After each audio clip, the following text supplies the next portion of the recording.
ladies and gentlemen, Panzer here, and today we're taking a look at Transport Fever. Now, this game has actually been out for a little bit of time now, and I honestly thought I'd already done a video on this.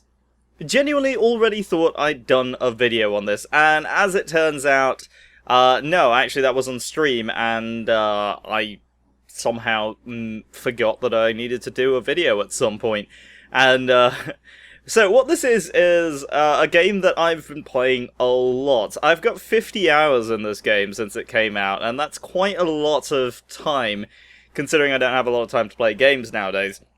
But this is a very, very addictive game. If you're a fan of Transport Tycoon, if you're a fan of Cities in Motion, even if you're a fan of City Skylines, this might actually appeal to you in some way.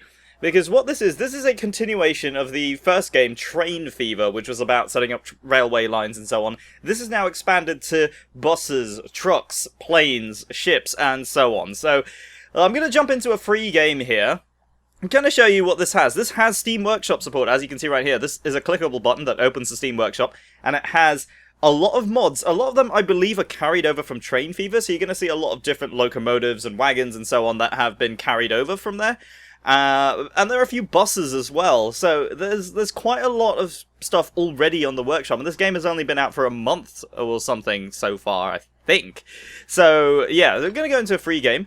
Just to let you know as well, there is a campaign, there's a tutorial in here. The tutorial is kind of alright. It doesn't give you all of the elements of the game, some of it you have to learn on your own. But the campaign gives you a lot more opportunity to learn that sort of stuff.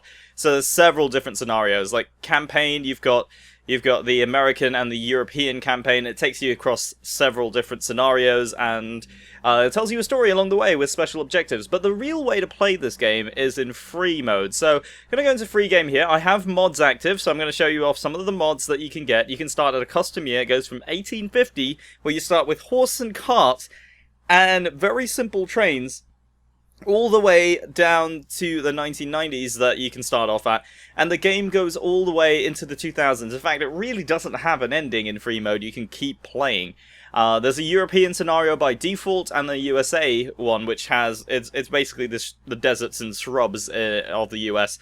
But the maps are randomly generated, so we can just randomize a seed here, and we can pick our terrain type if you want hilly, if you like a challenge, or if you want the flatland so you get a bit more freedom to move. And then the easy, medium, and hard basically just determines the starting money, and that's it.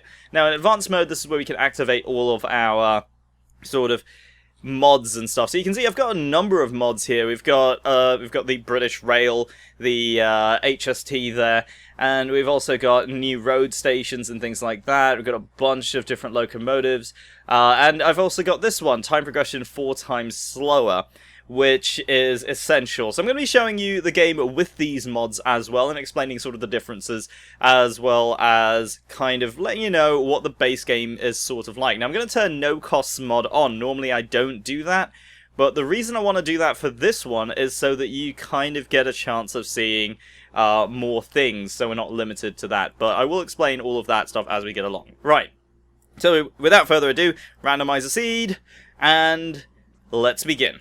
Alright, here we go, and loading times are a little bit long because the map generation does take a bit of time. I'm just going to pause it for the moment so we can kind of have a look around. It does take a little bit of time to generate the world, and we've gone with the large map, so this is kind of long, like large. Really large. And also the frame drops that you're seeing right now, that is not just from recording. Normally it is. There are some like glitches with recording, and it causes it to look a little bit more laggy than it actually is. No, this time the game is genuinely lagging.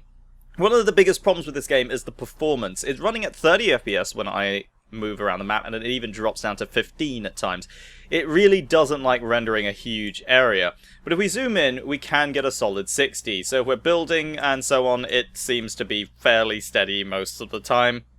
And bear in mind, I'm running this on a fairly high-end computer. It's not that the PC can't handle it. It's running on a 970 and an i7, so that gives you kind of a gauge of how this game performs. Probably my biggest complaint about this game so far. The other one being that the map doesn't have like a map limit, and then just sort of like blank terrain. it kind of just drops off into the nether, which is a little bit... It kind of breaks the experience a bit if you go to the edge there. I kind of wish they just went with, you know, blank generated terrain, something like that. Like, what City Skylines does is basically just have empty area. Outside of the buildable area, it's just empty land that you can't really touch, but it's there. This is just kind of like, well, it's kind of like a table, which is a bit weird, but, you know, you get used to it. The other issue I have with this game is the bridges. The default height of these bridges. Now, if we just open the overlays, we got a lot of information, by the way. This game does not leave you, you know, clueless in a way when it comes to information. So we've got an overlay here, and you can see this is the navigable waters, and this green area is where ships can go through. So you can see there's a break here, and that's because the bridge is not high enough. Now, you can get a mod to do this so that the bridges are high enough for ships to pass under. But the main thing is, there's a lot of things in this game that are fixed by mods that shouldn't have to be. The other one being the time progression is far too fast. In a normal play session of about 3 hours, you can go through about 10 years in-game time. And that means a lot of vehicles will unlock before you're actually ready to use them. And that is a bit of a problem because you really need those... lines to be established and actually have cargo running on them before you can really upgrade the vehicles and so on. So it's a bit difficult to manage if they're going that fast. The 4 times slower progression mod, the reason I say it's essential is because it gives you a more realistic time frame to work with. But that shouldn't be something that you need to do. In fact, if you ask me, the way game speed should work is by going through options and changing the game speed there. This controls your game speed here, but even at the normal slowest speed, it still goes through time very, very fast. So that is something that I don't like about the game. But beyond that, everything else is incredibly addictive. And I'm going to get into that right now. So we can start with something very, very simple. I'm just picking a location to start with. So we've got East Cows over here. And you can see what the city is like. Now, these are all the things that you need to help the city grow. It needs transportation within the city and outside of it. And it needs these materials to be brought in to allow these sectors to grow. So industry and commercial require these materials. We can actually mouse over it and see what that is. That's food there, tools, goods. We've got construction material, machines, and fuel. So we've got 6 resources in total, minus people, that are required to kind of move around and grow the city. So this has a population of just under 300. And we've got a bunch of cities around there that we could work with. So the simplest thing to start off with, really, is just building some buses. And then you can expand out to trains and so on. So I'm just going to, since we don't really have any costs to worry about, I'm going to open up the overlay here, and you can see the land usage. So this shows us 2 things. This shows us the type of building and the value of that building. So the brighter the color, the more valuable that building actually is. So we just click on this one. We can see that its land value is 150 per meter squared, whereas compared to here, it's 50 per meter squared. So this is a more dense residential building. As you can see, there's more people in it compared to this one, which has 1 person living in it. And the city will rebuild the buildings, and it will expand them as it sees fit. So the main thing that you want to worry about here is that there's a lot of detail in this game, so you do need to pay attention to certain things. If we just zoom in here, we can see traffic on the roads, traffic being something that will become a problem, as it does in City Skylines. You can actually see that traffic, as it gets denser, is going to start causing some problems, and we will need to upgrade the roads so we can get larger roads, like so. We can actually upgrade the roads like that. Let's see, we can actually upgrade the roads like these. So we can make them 2 lanes on either side. And all that sort of stuff is just to kind of manage the traffic a little better. Now, the next thing as well is these passengers, they're not invisible. They're real people. So you can see these sort of destinations that people go to. This guy right here, he lives over here in this building. So he's right outside his house. And he goes to the shops over here on the other side of town, so quite a long distance away, and he works over there. So you can kind of see that people need to go to these places, and all he does is he walks there, and he prefers to move in the cheapest way possible and doesn't own a car. Now, all of these passengers or pedestrians actually own cars as well. You can actually click on a car, and this is a person too. So this is a car owner as well.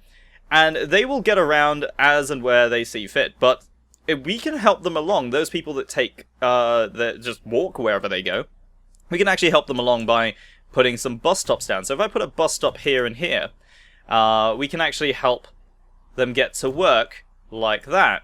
So we can put a bus stop. We don't actually need to put it on either side, but it's useful if you want to upgrade later. And we can put a bus stop here. And then we can simply connect the roads by doing this. And that will allow the buses to sort of turn around a little easier. And then all we do is set up a line, go around like this, and then it will just loop back around. So that is actually one way of doing this. I just want to check that this is capturing most of the area. It does look like it. You can see the white highlight as the sort of buildings that it will be able to affect, and that's affected by the sort of path that it can go along the road, kind of like it is in City Skylines. The speed of the road and the efficiency of that route is actually how that all works. So quite a complex thing, and of course we can rename the lines. We can actually call this ECW for East Cows, and we can call that bus service there, and that will be our bus service like so. Normally this would cost us a bit of money, but no cost is on. And I'm just put the bus depot down here, and we can actually set this line going. So I'm just going to hit the play button, let it run at normal speed, and we've got a bunch of different vehicles to choose from. And now these are actually based on real, actual vehicles that existed. So there's a lot of detail in this game that I honestly find just staggering, and I'm going to show you exactly what I mean by that. So we're just going to get two buses and put them down here, and you can actually see the buses come out. You can see their wheels turn. I mean, like, you can actually see that they turn when they steer. Considering that you play the game at this sort of zoom level, they didn't need that detail. Let's just hide that overlay to kind of make it look a little nicer.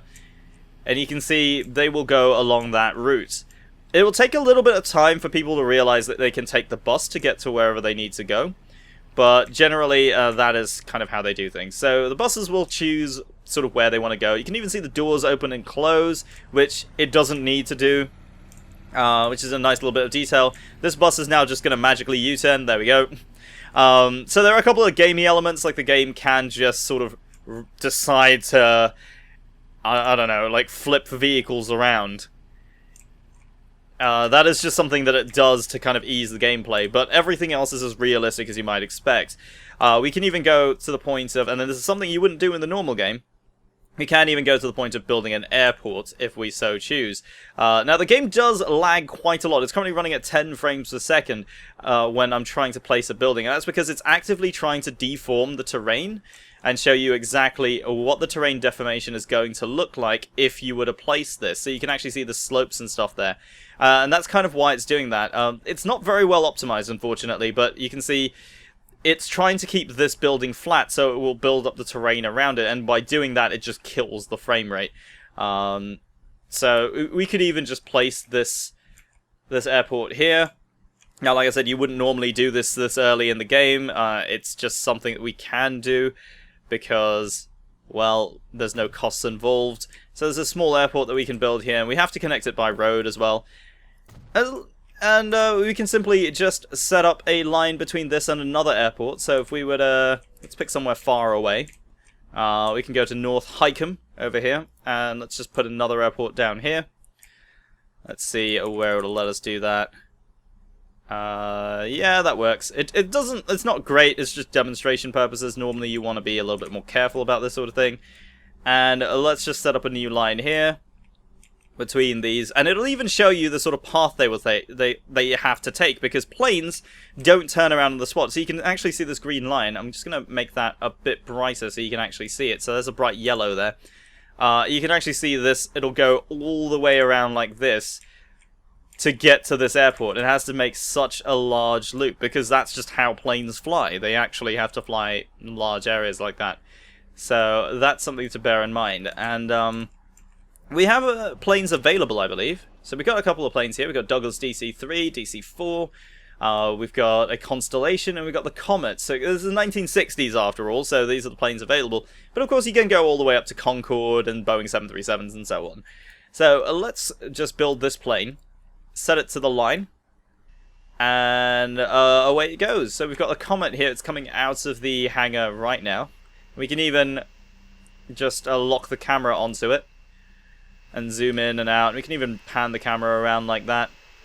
And you can just sort of see the amount of detail in this game that it's just unnecessary detail, I would say. Like, I actually said the same thing about City Skylines when it first came out. There were a lot of things in there that didn't need to be there because it was just unnecessary detail, but it shows the sort of level of detail that the developers are going for, which I find really, really sort of impressive.